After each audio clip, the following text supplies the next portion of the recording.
So I would like to introduce our first panellist tonight. Her name is Sister Aneesa Kathrada. Now, Sister Aneesa is an occupational therapist by trade. However, she's working as a mental health coach for the Department of Education in the southeast region of Queensland, with a career spanning 27 years across 2 countries, South Africa and Australia. She is passionate about translating cutting-edge research from positive psychology, neuroscience, and emotional intelligence into practice. She's engaged with thousands of teachers and students and education staff on how to harness the brain's potential and create a positive environment in our classrooms, from prep to year 12.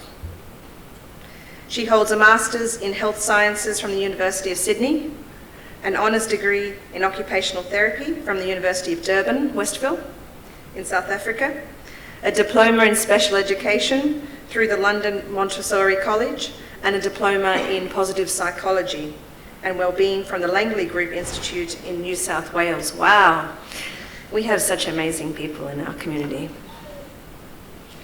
She is a sensory integration trained OT and an accredited coach with Growth Coaching International. And sensory integration is, for those of us who have loved ones who are on the spectrum, is such an important skill set.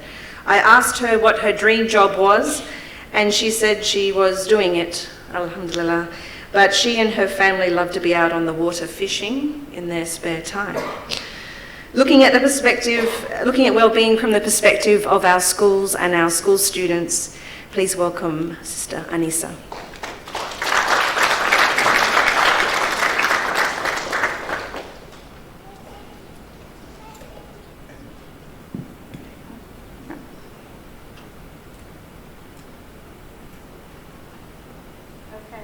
Assalamu alaikum everyone. Thank you, Rita, for that introduction. This evening I represent the Department of Education as a mental health coach, and so much of what I will be talking about is from the work that I do with the Department of Education. So, radical addictions and indulgent obsessions.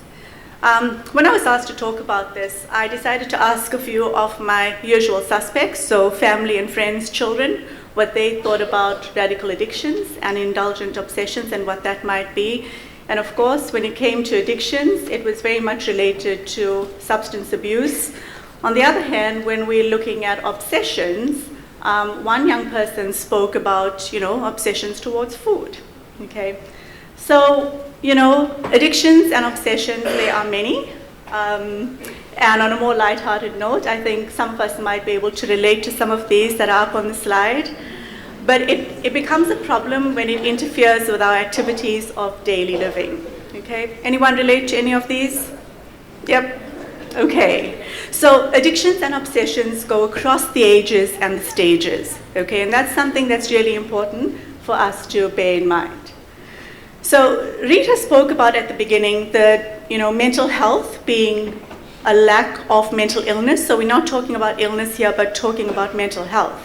And this definition from the World Health Organization is a definition of well-being that the Department of Education uses for both staff and students. There's a huge emphasis on well-being and fostering well-being for young people in our schools. Just also bearing in mind that I represent the state schools, so not the private sector in this instance. So based on statistics and data Australia-wide, we know that improving the mental health and well-being of our young people is likely to be a really strong predictor in improving academic performance. So traditionally, schools focus on teaching maths and science and reading. However, there's a shift now to really improving the well-being of young people, because research is showing us that if we improve the well-being, we will lift the academic data of our students. And I think as parents, that's something really important that we need to keep in mind as well. And there's lots of research to actually support that statement.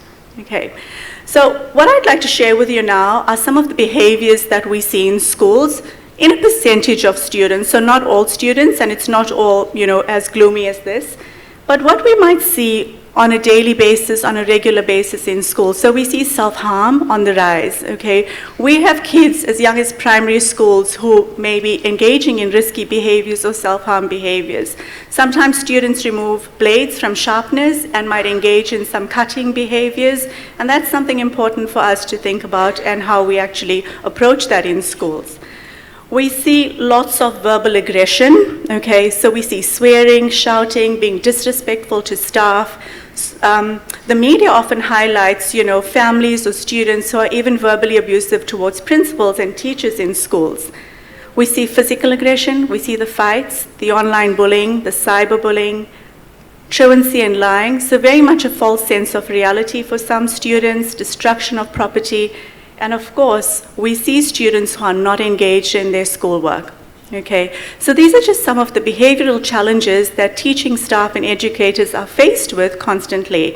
And I haven't made this up. This has come to me from teachers and school-based youth health nurses that I actually work with. Okay, and why? Why might this be happening? One of the biggest issues we face with young people today is addiction and obsession to technology and screen time, okay? So we have students who rock up at school who are unable to engage in their schoolwork because they are so tired that they have to sleep whilst they're at school because they've been up all night, on social media or gaming, whatever that might be.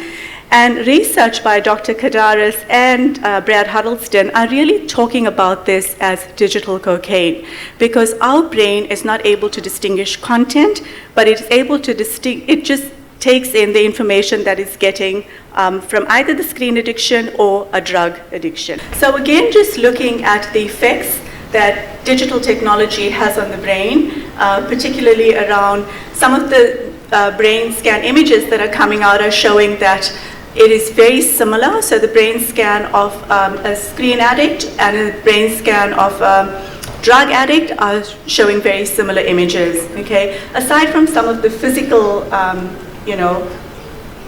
harmful reactions that we see in terms of dry eye, neck pain, so, and really that sensitivity to light. There's a lot more that's happening in the brain when it comes to technology, okay? So what do we do in schools? Schools have a mental health and well-being strategy, and this is a strategy that's run across the state for schools where we really look at promotion. So we're looking at whole school approaches to promotion for mental health and well-being, and that's the work that I do with schools around their student learning and well-being framework. We look at early identification, so that's that middle yellow bit that we look at, where we train teachers to notice and inquire what might be happening with a young person in school. So if someone's looking really quiet, what might be happening with them, what's going on. And of course, we have guidance officers and counselors who work in that intensive intervention space with children who have really complex and challenging mental health needs. Okay, so just to wrap up some of my work for learning and well-being, the work I do is framed around the student learning and well-being framework. We overlay that with a positive psychology theory, bringing in the neuroscience, so really building capability in teachers to understand the impact of well-being initiatives on the brain and body. We use character strengths, so really wanting to talk about strengths, that we all have strengths, greater strengths and lesser strengths, and not talking about weaknesses. And all of this is linked to the curriculum, so it's part of their social emotional learning and development. And of course, in doing so, we aim to work on the emotional intelligence of the students in our schools. And that's my 1 second done. Thank you very much.